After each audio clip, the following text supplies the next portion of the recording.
3 மாவட்டங்களில் உள்ள 8 சட்டமன்ற தொகுதிகளைச் சேர்ந்த தலைமை கழக நிர்வாகிகள், பிற அணிகளில் உள்ள மாநில நிர்வாகிகள், மாவட்ட கழக நிர்வாகிகள், மாவட்டத்தில் உள்ள பகுதி, ஒன்றியம், நகரம், பேரூராட்சியைச் சேர்ந்த நிர்வாகிகள் எல்லாம் இன்னைக்கு சந்தித்து வர இருக்கின்ற 26 தேர்தலுக்கு தயாராவதை குறித்து ஆலோசனை கூட்டங்கள் நடத்தி கொண்டிருக்கிறோம். மற்றபடி நீங்க கேட்கலாம். சார், இப்ப நீங்க முன்னாடி நீங்களும் மேடம் சசிகலா மேடமும் ஒரே நேரத்துல சந்திச்சிருக்கீங்க.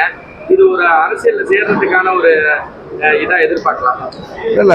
2026 முன்னாள் அமைச்சர் நண்பர் வைத்திலிங்கம் அவர்களுக்கு சற்று உடல்நலக்குறைவு ஏற்பட்டதுனால நான் இங்க வந்திருந்தப்ப அதை திரு ரங்கசாமி அண்ணன் மூலம் தெரிந்து கொண்டதுனால நான் அன்றைக்கு வருகிறேன்னு சொல்லிட்டு போய் அவரை பார்த்தேன்.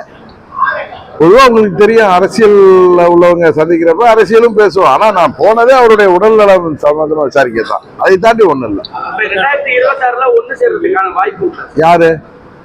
எடப்பாடி அடிக்கடி சொல்றாரு, நான் யாரும் கூட்டத்தில் சேர்க்க மாட்டேன், உங்களை சேர்க்க மாட்டேங்கிறாரு, சசிகலாவை சேர்க்க மாட்டேன், ஓபிஎஸ் சேர்க்க மாட்டேன், மற்ற யாரும் வந்தாலும் சேர்த்துக்கிறேன் அப்படின்னு சொல்றாரு. நீங்க உண்மையிலும் நீங்க போராடிட்டு இருக்கீங்க கட்சி, நீங்க அதை எப்படி நீங்க பாக்குறீங்க? அவரோட கருத்தை எப்படி நீங்க பாக்குறீங்க? அதாவது திரு பன்னீர்செல்வம் அவர்களையும் எங்க சித்தியையும் கட்சியில இணைக்கிறத பத்தி பேசுறாரு. நாங்க அம்மா மக்கள் முன்னேற்ற கழகம், நாங்க அவங்களோட இணைய வேண்டும், பழனிசாமி தலைமையில இணைய வேண்டிய அவசியமே எங்களுக்கு கிடையாது. நான் சொல்வது எந்த போராட்டமும் பண்ணல. அம்மாவுடைய தொண்டர்கள் அவர்கள் ஓரணியில் திரண்டு தேசிய ஜனநாயக கூட்டணியை வலுப்படுத்துகின்ற விதமாக செயல்படுவதன் மூலம் செயல்பட்டால்தான் திமுக என்கிற தீய சக்தியையும் அந்த கூட்டணியும் வீழ்த்த முடியும்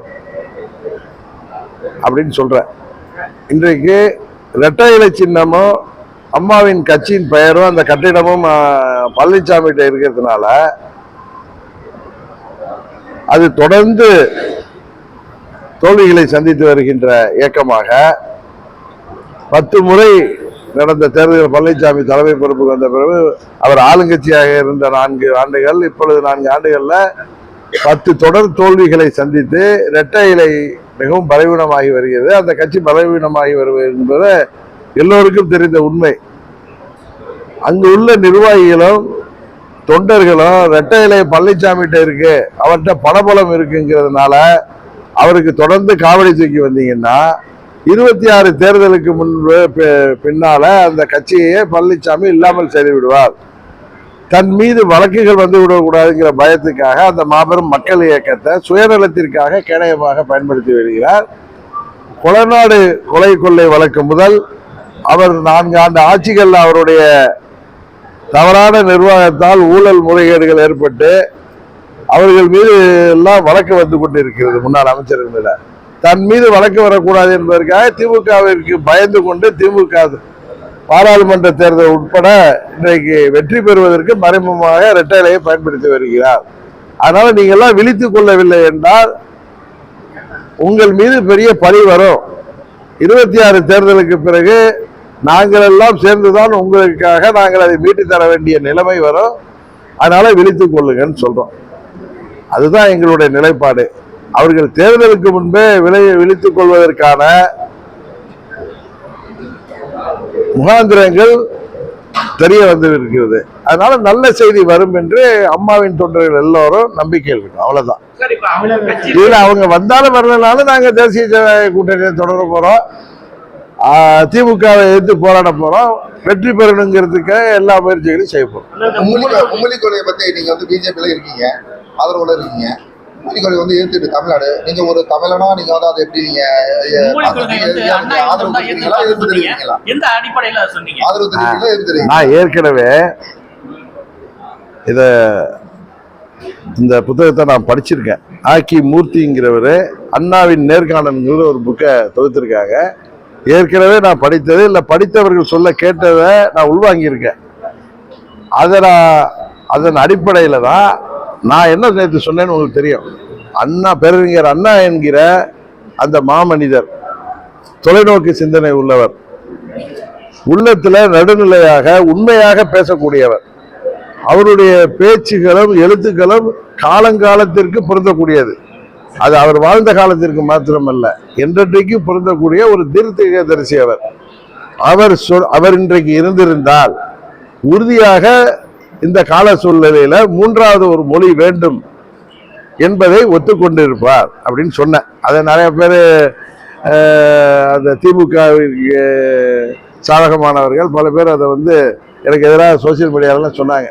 நேற்று இரவு நான் எந்த புத்தகத்தில் படித்தேன் என்று மறந்திருந்தனோ அந்த புத்தகத்தின் ஆசிரியர் நமது தஞ்சாவூரை சேர்ந்தவரே. அந்த புத்தகத்தை தொகுத்து அந்த வெப்சைட்ல போட்டிருந்தார். நான் வெப்சைட்ல படிச்சிருக்கேன், இல்லை புக்கா படிச்சிருக்கேன். அது வந்து அந்த பேப்பர் அந்த இன்னொரு அந்த புக்கு வந்து அறிஞர் அண்ணாவின் நேர்காணல், ஆக்கி மூர்த்தியோடைய புக்கு. அவர் வந்து அண்ணாவுடைய நேர்காணல்கள் எல்லாம் 2004 இது வெளிவந்த புத்தகம். மணிவாசக நூலகம், சென்னை, சிதம்பரம், சென்னை, டி நகர், மதுரை, கோயம்புத்தூர், திருச்சியில எல்லாம் அதுக்கு பிரான்ச் இருக்கு. நான் காமிக்கிறேன். இந்த புத்தகத்துல உள்ளத அத வெப்சைட்ல அதை கொடுப்பேன். வெப்சைட்ல வந்ததை நான் பார்த்துருக்கேன். அதை பார்த்த என் நண்பரை எனக்கு அனுப்பியிருக்காரு. அதன் அடிப்படையில் தான் பேசல. இருந்தாலும் இது வந்து என்னன்னா, போஜனா அப்படிங்கிற ஒரு இதழுக்கு அண்ணா அவர்கள் முதல்வராக இருந்த பொழுது 20/4/67 கொடுத்த ஒரு பேட்டி. இந்த புத்தகம் என்ன சிறப்புனா, ஆக்கி மூர்த்தி என்பவர் அண்ணாவின் தீவிர ஆதரவாளர். அண்ணா சம்பந்தப்பட்ட புத்தகங்களை எல்லாம், பேச்சுக்களை எல்லாம் அவர் வந்து தொகுத்து வழங்கியிருக்கார். அதுல மெயினா வந்து இது பேட்டிகள், அண்ணாவுடைய பேட்டிகள். அது வந்து இந்த புத்தகத்தை வந்து நான் காப்பி வேணா வாங்கி தரேன். ஒரே புத்தகம் தான் இருந்ததுனால அவர்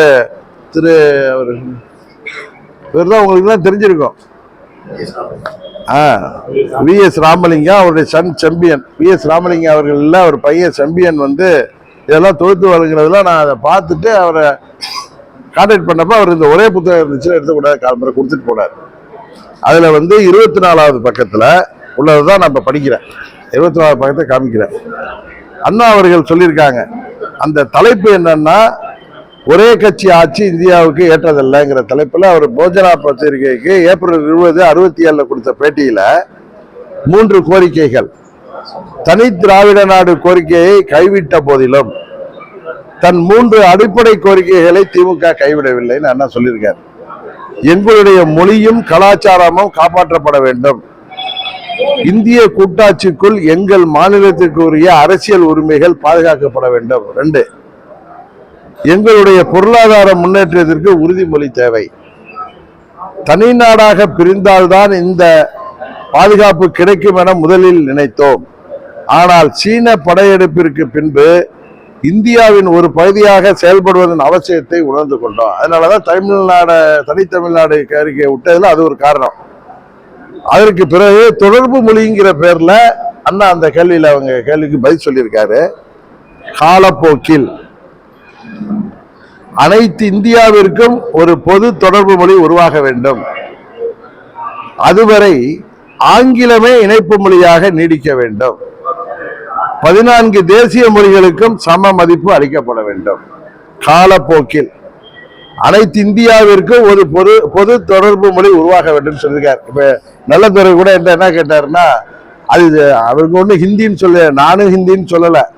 ஆனா நாம் அனைவருக்கும் என்ன ஒரு உண்மை தெரியும்னா, அனைத்து மாநிலங்களையும் எளிதாக நீங்க தொடர்பு கொள்ளணும்னா, அதாவது அனைத்து இந்தியாவிற்கும் ஒரு பொது தொடர்பு மொழி உருவாக வேண்டும் அண்ணாவே சொல்லியிருக்கார்.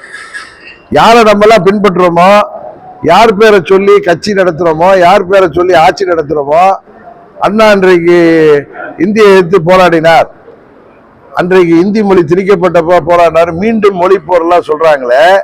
அண்ணா தீர்க்க தரிசனமாக 67 ஏப்ரல் 20 ஒரு போஜனாங்கிற இதழுக்கு அளித்த பேட்டியில் சொன்னதை நான் தொகுக்கல, நான் சொல்லல, ஏற்கனவே தொகுத்து ஆக்கி மூர்த்தி என்பவர் யார் என்பது தெரியும்.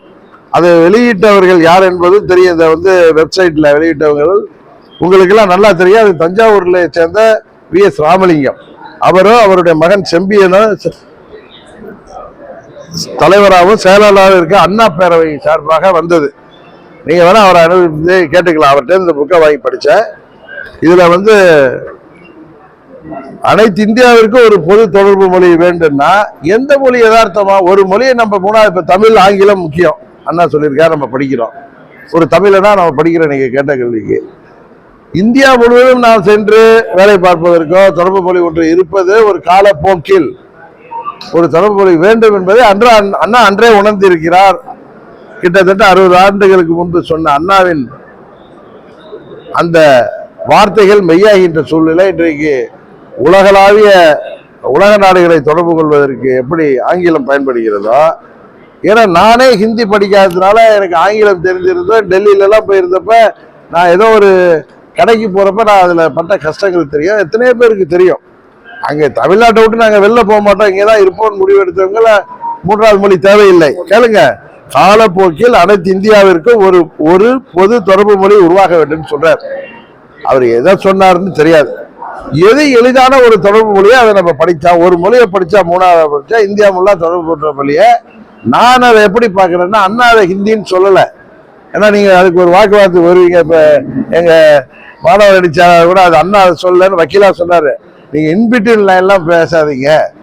அவர் டைரக்டா சொல்லல, அண்ணா கோடிட்டு காமிச்சிருக்கார். தமிழ்நாட்டில் வசிப்பவர்களுக்கு, அண்ணாவின் கொள்கைகளை பின்பற்றக்கூடியவர்களுக்கு, நாம் திராவிடன் என்று சொல்லிக் கொள்பவர்களுக்கு இன்றைக்கு 3வது மொழி சொல்வதே பெரிய குற்றம். நீங்க கூட என்ன கேட்டீங்க, ஒரு தமிழனா எஸ், ஒரு தமிழனா நான் ஏத்துக்கிறேன்.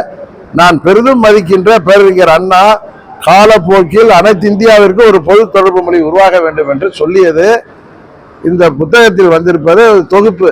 இது தொகுப்பாளருடைய கிரெடிபிலிட்டியை நீங்க செக் பண்ணிக்கலாம், இந்த தொகுப்பை செக் பண்ணிக்கலாம். சரிதானே? இப்ப அதுல என்ன கேள்வி இருக்கு? அடுத்தது திணிக்க கூடாது.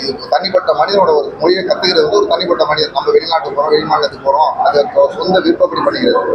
இது கட்டாயப்படுத்தி ஒரு மாநிலத்தை கட்டாயப்படுத்தி மத்திய அரசு அழுத்தம் கொடுக்க கூடாது. இதுக்கு நம்ம தமிழ் இல்ல நீங்க தப்பா பாக்குறீங்க. இப்ப தமிழ்நாடு அரசு பள்ளிகள்ல தான் 2 மொழி இருக்கு. நீங்க விரும்புறீங்களோ இல்லையோ மெட்ரிகுலேஷன் ஸ்கூல்ல படிக்கிறவங்களுக்கு 3வது மொழி ஹிந்தியே படிக்கிறாங்க. சிபிஎஸ்இ போர்டுல ஹிந்தி இருக்கு. எங்க ஒரே இடத்துல இல்லைன்னா ஹிந்தி ஹிந்தியோ 3வது மொழி இல்லாத அரசு பள்ளிகள்ல. ஸ்டேட் பள்ளியில யார் படிக்கிறா? ஏழை எளிய மக்கள், அடித்தட்டு மக்கள் தான். அப்பர் கிளாஸ், மிடில் கிளாஸ் எல்லாம் மற்ற ஸ்கூல்ல படிச்சிருவாங்க. இந்த பாவம் இந்த அரசு பள்ளிகளில் படிக்கிற மாணவர்கள், குறிப்பா ஏழை எளிய மாணவர்கள், கூலி தொழிலாளர்களுடைய பிள்ளைங்க. நான் தமிழ்நாடுக்குள்ள டிராவல் பண்றவன். போற இடங்கள்ல இன்னைக்கு இங்க இருந்தா திருநெல்வேலியில இருக்கோம். போற இடங்கள்ல கார்லயே போவேன், நான் பிளைட்ல கூட போக மாட்டேன். நிறுத்தி கேட்டப்ப இதுவரை ஒரு 100 பேர், ஒரு காரணத்துக்கு 100 பேர் கேட்டதுன்னா எனக்கு தெரிந்து 85 பேர் ஜாதி மதங்களுக்கு அப்பாற்பட்டு ரோட்ல சந்திக்கிற தினக்கூலிகள், எங்க பிள்ளைக்கு 3வது மொழி படிக்கிறதுல என்னங்க தப்பு இருக்கு? அவங்க என்ன ஜாதின்னு தெரியாது, என்ன மதம்னு தெரியாது. ஆனா நம்ம தமிழ்நாட்டை சேர்ந்தவர்கள். இன்னும் சொல்ல போனா நம்ம மாதிரி திராவிடர்கள். எங்க திருநெல்வேலி பக்கத்துல நான் போறப்ப நீங்க கேட்கிறேன், எங்க டிராவல் பண்றப்ப நீடாமங்கலம் பக்கத்துல கேட்கிறோம். அங்க உள்ளவர் சொல்றாரு, விவசாய கூலிகளாக இன்றைக்கு பீகார்ல இருந்தே இங்க இருக்காங்க, நம்ம அவங்க மொழியை கத்துக்கிறதுனால என்ன தப்பு இருக்குன்னு கேட்கிறாங்க. நான் இது சொல்றது யதார்த்தம். நான் பிஜேபி கூட்டணியில் இல்லைன்னா இன்னும் ஸ்ட்ராங்கா இதுக்காக பேசியிருப்பேன். இன்னும் நான் பெரிதும் மதிக்கிற பேருங்கிற அண்ணா அவர்கள், நான் அவர் சொல்லியதை, அவருடைய பேட்டியையோ எழுதியதையோ ஏற்கனவே உள்வாங்கியதை எனக்கு எங்கேயும் தெரியாம நேற்று நான் மன்னார்குடியில சொந்த ஊர்ல மீடியால என்னை மீறி சொன்னேன். அவருக்கு நான் பேசியதோடைய நேரம் என்னை தாக்கி பல பேர் சோசியல் மீடியால வந்ததோ, இதை யார் எனக்கு சொன்னாரோ அவரே எனக்கு வெப்சைட்ல அனுப்பி இந்த அட்ரஸ்ல தான் சார் அந்த புத்தகம் இருக்கணும்னு. நீ காலம்புற 9 மணிக்கெல்லாம் மாவட்ட செயலர் ராஜேஸ்வரன் அவர் செம்பியனை போய் சந்தித்தது, அவரே இந்த புத்தகத்தை கொடுத்தார். இதுல நான் தமிழனா இருந்துட்டு மொழி திணிப்பே இதுல கிடையாது. அரசின் கல்விக் கொள்கை அது. 3வது ஒரு மொழி, தாய்மொழி அவசியம் படிக்கணும்னு சொல்றாங்க. அவர் சொல்றது தாய்மொழியை படிங்க, ஆங்கிலத்தை படிங்க, 3வது ஒரு மொழியை படிங்க. அது நம்ம பொறுத்த வரைக்கும் அது ஹிந்தியா இருந்தா இந்தியா ஃபுல்லா தொடர்பு மொழியாக இருப்பதற்கு பயனாக இருக்குன்னு நாங்க சொல்றேன். இதை நீங்க மறுப்பது, ஏற்றுக்கொள்வது உங்களுடைய சொந்த கருத்து. ஆனா அண்ணா அவர்கள் காலப்போக்கில் அனைத்து இந்தியாவிற்கும் ஒரு இணைப்பு மொழி தேவை என்பதை கிளியரா சொல்லியிருக்காங்க. அதனால அண்ணாவின் பேரை சொல்லி யாரையும் ஏமாற்ற முடியாதுங்கிறத ஒரு பொது தொடர்பு மொழின்னு சொல்றாரு. ஒரு பொது தொடர்பு மொழி உருவாக வேண்டுங்கிறாரு. அவர் வேணா ஹிந்திய சொல்லலன்னு சொல்லலாம். ஆனா நான் என்ன உணர்றேன்னா, எல்லா மாநிலத்துக்கும் எளிதா தொடர்பு கொள்றது ஒரு மூணாவது மொழி ஈஸியா படிச்சீங்கன்னா ஈஸியஸ்ட் வே இஸ் ஹிந்தி. ஆனா நீங்க அடிக்கடி சொல்ற வார்த்தை ஆரம்பத்துல கட்சி நீங்க வெளில வந்த பிறகு ஸ்லீப்பர் என்கிட்ட இருக்காங்க, ஸ்லீப்பர் வந்துருவாங்க சொல்லுவாங்க சொல்றீங்க. இதுவரையும் அந்த ஸ்லீப்பர் யாருமே லாஸ்ட் வீக் சொல்லல. 2027 தேர்தல் ஸ்லீப்பர் வந்துருவாங்களா? உங்ககிட்ட சில உங்க கட்சியில இணைஞ்சிருவாங்களா? அதாவது ஸ்லீப்பர் செல்லு ஒருத்தர் இருக்க முடியாது, நிறைய பேர் இருப்பாங்க. ஸ்லீப்பர் செல்ல அவங்க எவ்வளவு தீவிரவாதியா படுத்திட்டு இருக்கவங்களோ தூங்கிட்டு இருக்கவங்களோ கிடையாது. அவங்க எங்கேயும் ஆக்டிவா இருப்பாங்க. எங்களுக்கு எது தேவையோ எங்களுடைய பேரண்ட் பார்ட்டில இருக்கவங்க. இப்ப உதாரணத்துக்கு எங்க சித்தியை நாங்க பெங்களூர்ல இருந்து அழைச்சிட்டு வந்தோம். அன்னைக்கு பழனிசாமி என்ன பண்ணாரு, எல்லையில வந்து நின்று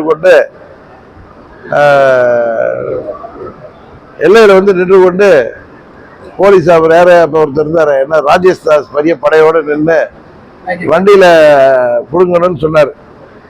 அப்ப தட்சிணாமூர்த்தின்னு அதிமுகவுல பதவியில இருந்தவரை நான் வர வச்சு அவர் கார்ல அந்த பாடல எங்க சித்தி அனுப்புனவங்கள நிறுத்த முடியல வண்டிய. வேலூருக்கு அப்புறம் தான் யார் வண்டின்னு தெரிஞ்சுட்டு அவர் கட்சியை விட்டு எடுத்தாங்க. அதுக்கப்புறம் கிட்ட வர முடியல. அதை போன்று உதவி செய்பவர்கள், அம்மாவின் தொண்டர்கள் அனைவரும் ஓரணியில் இருக்க வேண்டும் என்று நினைப்பவர்கள், அம்மாவின் கட்சியை பலவீனப்படுத்தி வருகிறார் பழனிசாமி கும்பல் என்பதை உணர்ந்து இருப்பவர்கள், அந்த நல்ல மனிதர்கள் எல்லாம் ஸ்லீப்பர் செல் தான். இன்றைக்கு கூட உங்களுக்கு அங்க நடக்கிற பிரச்சனைகள்லாம் தெரியும். யாரெல்லாம் குரல் எழுப்பினார்கள், என்னென்ன நடக்குது, அம்மாவின் தொண்டர்கள் எல்லாம் ஓர் அணியில இணையணும்னு பேசுறவங்க யாருன்னெல்லாம் தெரியும். எனக்கு தெரிந்து பெரும்பாலான தொண்டர்களும் நிர்வாகிகளும் தேசிய ஜனநாயக கூட்டணியில் அம்மாவின் இயக்கம் இடம்பெற வேண்டும், திமுகவை வீழ்த்துவதற்கு நாம் அனைவரும் ஓரணியில் திரண்டணும், இல்ல இணைய விருப்பப்படுறவங்களை இணைத்துக் கொள்ளணும் அப்படிங்கிறது தான் எல்லாருடைய கருத்து. அதை பழனிசாமி மறுப்பதற்கு காரணம் சுயநலம் மாத்திரம் இல்ல, திமுக மீது உள்ள பயம். இந்த தேர்தலில் அவர் எங்க இணைஞ்சுதான் அவருக்கு வழக்குகளால கைது நடவடிக்கை எல்லாம் வந்திருக்கிற பயத்துல தன்னை பாதுகாத்துக் கொள்வதற்கு கேடயமாக அந்த கட்சி பயன்படுகிறது. மார்ச் மாதம் வந்து திட்டத்தில் சேரணும்னு சொல்லிட்டு தமிழக அரசு வந்து கடிதம் எழுதுகிறது. இப்ப அதோட நிலைப்பாடு மாறிடுச்சு. ஆமா, அதுக்கு வந்து என்ன பதில் சொல்றாங்க தம்பி, அந்த பேப்பர் கூட அதுல கிளியரா இருக்கு. இதை நான் படிக்கிறேன், ஹிந்து பேப்பர்லாம் கூட இருக்காங்க. இங்க அவர் சிவதாஸ் மீனா சீஃப் செக்ரட்டரியா இருந்தவர் எழுதியிருக்காரு. With reference to your letter 23 to 24, I would like to inform that the state of Tamil Nadu is very keen to sign the MOU, very keen, for establishing the PM Shri schools in the state. நாங்க ரொம்ப அதுல கீனா இருக்கோம்னா என்னங்க அர்த்தம்? ஆர்வமா இருக்கோம், நாங்க அதுல ரொம்ப ஈடுபாடோட இருக்கோம். In this regard, a state level committee headed by School Education Secretary has been constituted. Based on the recommendations of the committee, the MOU for establishing PM Shri schools will be signed by the state before beginning of the next year. சொல்றாரு. இல்லங்க, அப்படி சொன்னா என்ன சொல்லுவான்? For regarding the PM Shri scheme, we have constituted a committee headed by the School Education Secretary. We will wait. Let us wait for the recommendations. After that we will decide தான் நம்ம சொல்லுவோமே தவிர we are very keen to sign the எத்தனை இடத்துல சொல்றீங்க, உங்க விருப்பத்தை காமிக்கிறீங்க, அதை நீங்க அருணன் திருப்புறாரு. அதுக்கு எழுதப்பட வேண்டிய லெட்டர் இப்படி இருக்குமா என்பதை ஆங்கிலம் தெரிந்தவர்கள் தயவு செய்து உணர்ந்து கொள்ள வேண்டும். இதுல விதண்டாவாதமா கேள்வி கேட்கலாம். பேஸ்ட் ஆன் த ரெக்கமெண்டேஷனுக்கு அப்புறம் we will decide சொல்ல வேண்டியதானே, whether to join or not தானே. நானா இருந்தா போடுவேன், நீங்களா இருந்தா அப்படித்தானே போடணும். அதை விட்டுட்டு எதுக்கு நீங்க ஒரு ஆர்வத்தை காமிக்கிறீங்க? திமுக அமைச்சர்களோட குழந்தைகள் இதுல வந்து அந்த வார்த்தையே வராது. ரொம்ப கீனா, நான் we are very keen to joinங்கிறாங்க. அந்த இது வந்ததுக்கு அப்புறம் சேர நீங்க அது வந்ததுக்கு அப்புறம் சேரா we will decide after the recommendations of the committee தான் நான் சொல்லுவோம். அதுதான் சொல்லணும். இது ஏமாத்துற, அதுதான் சொல்றாரு. நீங்க ஏமாத்துறீங்க, நீங்க யூ டர்ன் எடுத்துட்டீங்க, you are dishonest அப்படின்னு அவர் சொல்றாரு. டிஸ்ஆனஸ்ட்னு சொல்றது காரணமே இது ஆங்கிலம் தெரிந்தவர்கள். நீங்க நம்ம சம்மந்தம் இல்லாத ஒருத்தட்ட கேளுங்க, ரொம்ப இன்ட்ரெஸ்ட் காமிக்கிறாங்கப்பான்னு தான் வரும். ஒரு வீட்டுல போய் பொண்ணு பாக்குறேங்க, பொண்ணு பார்த்துட்டு எங்க பையனை வந்து பார்த்துட்டு எல்லாம் கலந்து பேசி சொல்றேன்னு தான் சொல்லுவோம். நாங்க உங்க வீட்டு பொண்ணை கட்டணும்னு ஆர்வமா இருக்கோம், மாப்பிள்ளை வந்துடட்டும், பார்த்ததுக்கு அப்புறம் நாங்க வந்து நிச்சயதாரத்தை வச்சுக்கிறோம்னு சொன்னோம்னா நம்மள மாதிரி அயோக்கியம் இருக்கு இல்லையா, இருக்கானா இல்லையா கேட்கிறேன். இல்ல இல்ல மாப்பிள்ளை வந்து பார்த்ததுக்கு அப்புறம் தானே முடிவு பண்ணுவோம்னு சொல்லலையே நீங்க. நாங்க ரொம்ப இன்ட்ரெஸ்டா இருக்கோம், நாங்க எல்லாம் ரொம்ப இன்ட்ரெஸ்டா இருக்கோம், என் பையனும் வந்து பார்த்துட்டோம், பார்த்ததுக்கு அப்புறம் நிச்சயதாரத்தை வச்சுக்கோன்னு சொல்ற மாதிரி தான் இது. நான் அப்படிதான் பாக்குறது. ஆமா, நிறைய செய்திகள் வருது, ஏற்கனவே வந்துச்சு. சயின்டிபிக்கா அதுலயும் ஊழல் பண்றாங்க. இப்ப உங்களுக்கு தெரியும், நம்பர் 2 சேல்ஸ் ஃபேக்டரியில இவங்களுக்கு வேண்டிய ஃபேக்டரிகள் எத்தனை இருக்கு, அதுல இருந்து நம்பர் 2வா கடைகளுக்கு அனுப்பி அதை சேல் பண்றப்ப அதுல வர்ற உண்மையான வரி வருவாய் அரசாங்கத்துக்கு போறது இல்லாம இவங்க பாக்கெட்டுக்கு போகுதுங்கிறது பலாயிரம் கோடி. இதுல 25,000 கோடி வருமானம் தான் 25,000 கோடி கிட்ட ஆண்டுக்கு வந்து அதுல இதா நம்பர் 2 சேல்ஸ் நடக்குது அப்படிங்கிறத குற்றச்சாட்டுகள் அடிப்படையில் நிறைய பேர் கோரிக்கை வைத்த அடிப்படையில் இடி இன்னைக்கு விசாரிக்கிறாங்க. உண்மை வெளிப்படட்டும். இது எப்படி டெல்லியில கெஜ்ரிவால் மேல ஒரு பெரிய ஸ்கேம் வந்துச்சோ பாலிசிலேயே, இது வந்து அந்த எக்ஸிகியூஷன்ல சயின்டிபிக்கா எதுவும் நடக்குது அப்படிங்கிறது எல்லாரும் மத்தியிலும் இருக்கு. அந்த டாஸ்மாக் கடைகள் மூலம் அரசுக்கு பில்லு போட்டு விற்காம விற்கிறது நம்பர் 2 சேல்ஸ் தான். உங்களுக்கு தெரியாது இல்லை, அது நடக்காத கண்டுபிடிப்பதற்கான முயற்சி நடந்துட்டு இருக்கு. அதுல அவங்க மடியில கணம் இல்லைன்னா யாரும் பயப்பட வேண்டிய தேவையில்லை.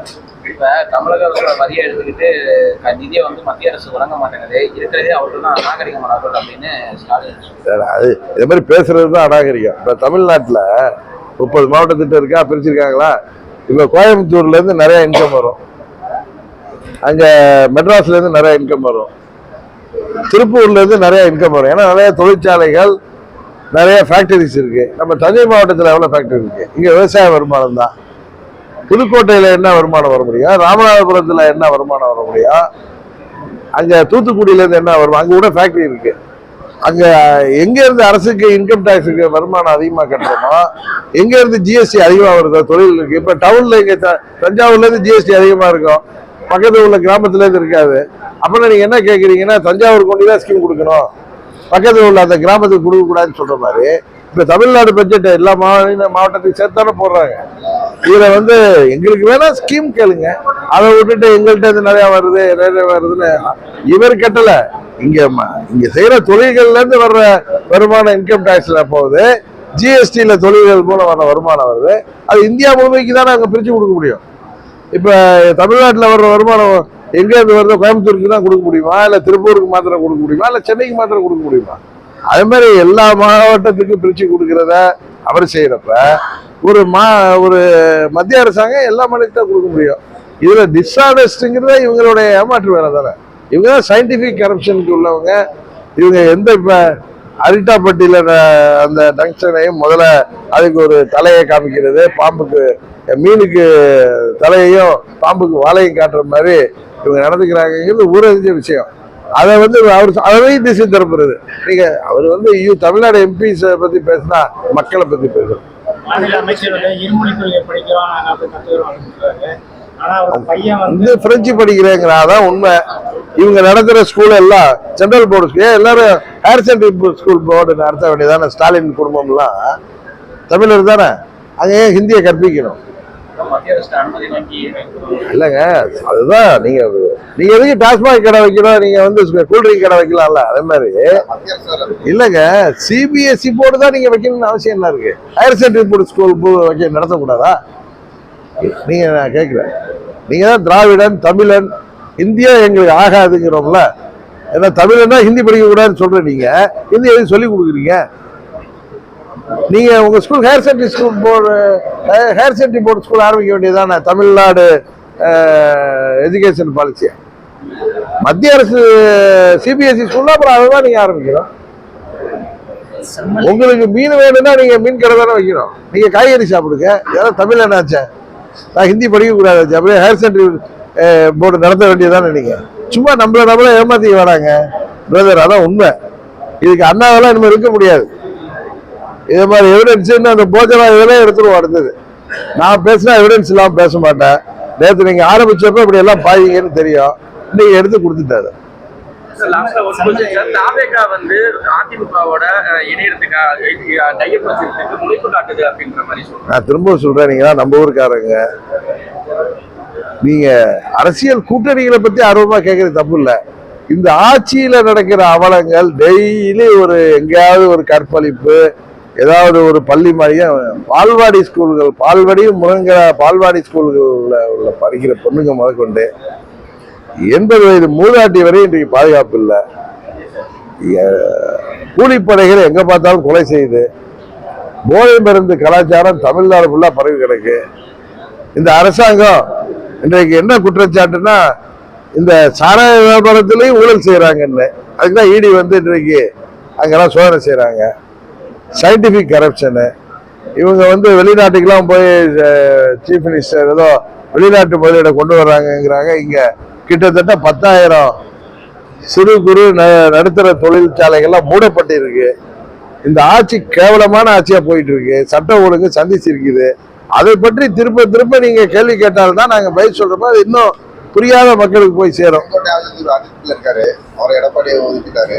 அவருக்கு நீங்க சந்திச்சது உங்கள்கிட்ட பேசினாரா, இல்லை நீங்க தான் அவர் பேசுனீங்களா? அவரு இல்ல, செங்கோட்டையன் மனநிலையில தான் அங்க மெஜாரிட்டி ஆஃப் த பெரும்பான்மையான அம்மாவின் தொண்டர்கள் அங்க இருக்காங்க. அவர்களாம் விழித்துக் கொள்ள தொடங்கி விட்டார்கள்.